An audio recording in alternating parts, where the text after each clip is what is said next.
নমস্কার, প্রিয়াঙ্কাস বাংলা কিচেনে আমি প্রিয়াঙ্কা তোমাদের জন্য আরেকটা সুস্বাদু রেসিপি নিয়ে চলে এসেছি। কি রেসিপি সেটা জানতে হলে কি করতে হবে? হ্যাঁ, আমার সাথে সরাসরি কিচেনে যেতে হবে।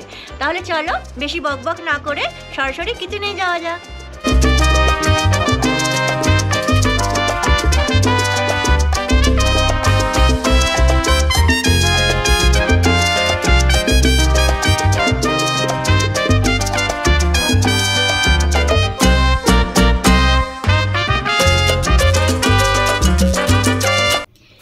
এসে গেছি কিচেনে, আর আজকে আমি তোমাদের সাথে একটা সুন্দর রেসিপি শেয়ার করব।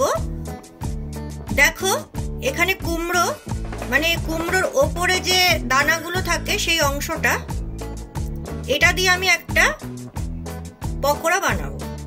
চলো তাহলে দেখে নেওয়া যাক কিভাবে আমি এর পকোড়াটা বানাই। এরকম একটা পাত্রে আমি কুমড়োর এই অংশটা নিয়ে নিয়েছি। এবারে এর মধ্যে আমি সামান্য হলুদ গুঁড়ো দিয়ে দেবো, পরিমাণ মতো নুন দেব,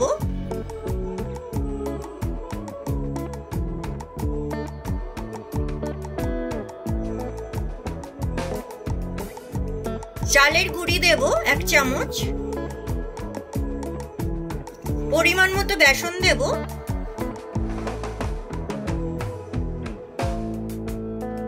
3 চামচ বেসন দিলাম, কাঁচা লঙ্কা কুচি দিলাম, আর দেব পেঁয়াজ কুচি। এবারে খুব ভালোভাবে মাখিয়ে নেব সমস্ত উপকরণ।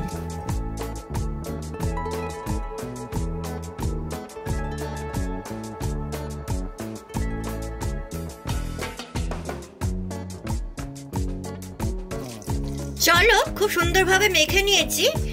এবারে পকোড়াগুলো ভেজে নিই। কড়াইতে আমি তেল দিয়ে তেলটা খুব ভালোভাবে গরম করে নিয়েছি। এবারে পকোড়াগুলো ভেজে নেব।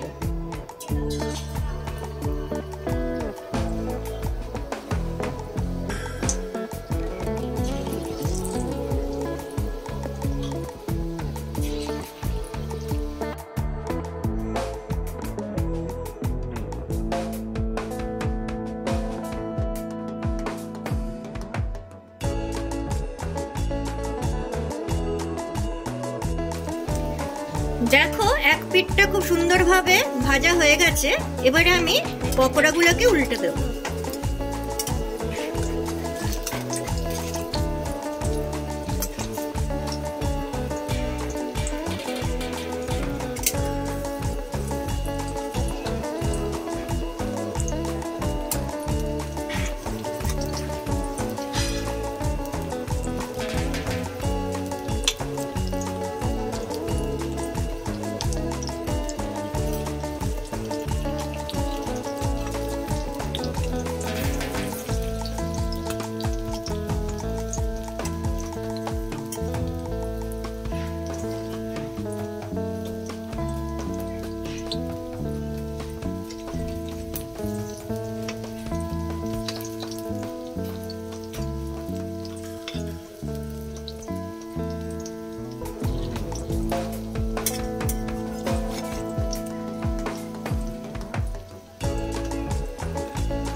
এইভাবে আমি সবকটা পকোড়া ভেজে নেব। তাহলে দেখো কত সহজে আর কম উপকরণ দিয়ে একটা খুব সুন্দর পকোড়া রেসিপি আমি তৈরি করে ফেললাম। তাহলে কি তোমরা আর কুমড়োর উপরের অংশটা আর নিশ্চয়ই ফেলবে না। এবারে এরকম পকোড়া করে একবার বানিয়ে খেয়েই দেখো কিরকম লাগে, আর কিরকম লাগলো আমাকে জানাতে একদমই ভুলবে না। আর আমার এই রেসিপিটা যদি ভালো লাগে তাহলে লাইক, কমেন্ট, শেয়ার করে দিও।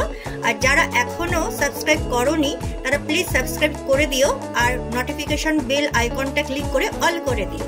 তাহলে যখনই আমি এরকম নিত্য নতুন রেসিপি বানাবো সবার আগে সেই মেসেজ পৌঁছে যাবে তোমাদের কাছে। আর তোমরা যারা আমার ফেসবুক পেজ থেকে দেখছো প্রিয়াঙ্কাস বাংলা কিচেন, তারা পেজটাকে প্লিজ ফলো করে দিও আর শেয়ার করে দিও। তাহলে চলো আজকের মতো এখানে বিদায় নিচ্ছি। আবার অন্য কোনো দিন ফিরবো অন্য কোনো নতুন রেসিপি নিয়ে। ততক্ষণে ভালো থেকো, সুস্থ থেকো।